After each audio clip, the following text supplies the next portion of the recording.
बातें उटपटांग सी, बातें बेतुकी सी। कुछ औरतें आपस में बातें कर रही थीं। एक ने पूछा कि ये मर्द आपस में क्या बातें करते होंगे।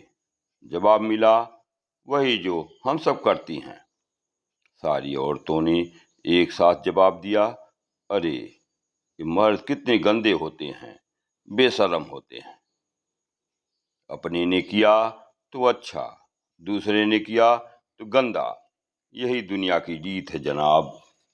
कुछ बच्चे आपस में कोई खेल कूद कर रहे थे। एक बच्चा राजू कुछ सुस्त और कमजोर था।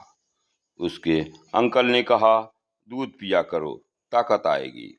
राजू ने कहा कि सारा दूध तो पापा ही पी जाते हैं। यूं यूं करके बात बहुत पुरानी है। स्त्रियों की कोई मीटिंग चल रही थी। बात चली कि यह तो बिल्कुल ही नाइंसाफी है कि औरतें ही 9 महीने बच्चे को कोख में रखें, बच्चा भी जन्मे और प्रसव पीड़ा भी सहें। मीटिंग में यह पास हुआ कि कम से कम प्रसव पीड़ा तो पतियों को सहना चाहिए। मीटिंग के फैसले को लेकर स्त्रियों की प्रेसिडेंट ब्रह्मा जी के पास गई। बात इतनी सीधी और सरल थी कि ब्रह्मा जी ने तुरंत तथास्तु कह दिया। सौभाग्य से प्रेसिडेंट महोदया गर्भवती थी और उनको बच्चा होने वाला था। नए नियम के तहत उनको दर्द भी नहीं हो रहा था।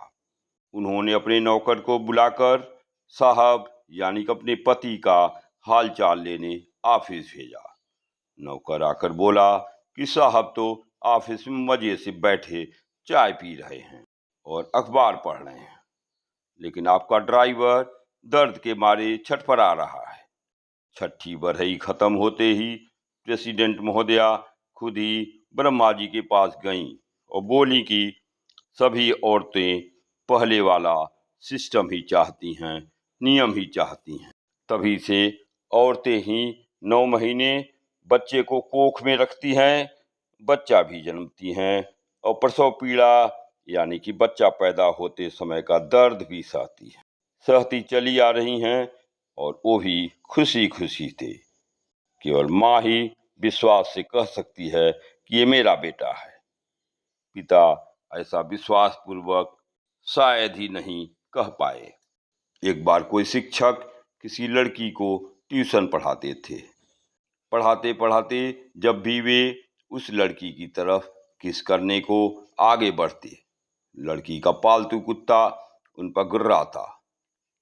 क्यों गुर्राता हमें नहीं पता, शायद वह अपनी प्रॉपर्टी समझता हो। एक बार एक पंडित जी ने मंदिर के पास एक पोखरा खुदवाया। तय हुआ कि कोई प्रतिबता स्त्री 1 लोटा जल पहले डाले तो वह जल दूध बन जाएगा।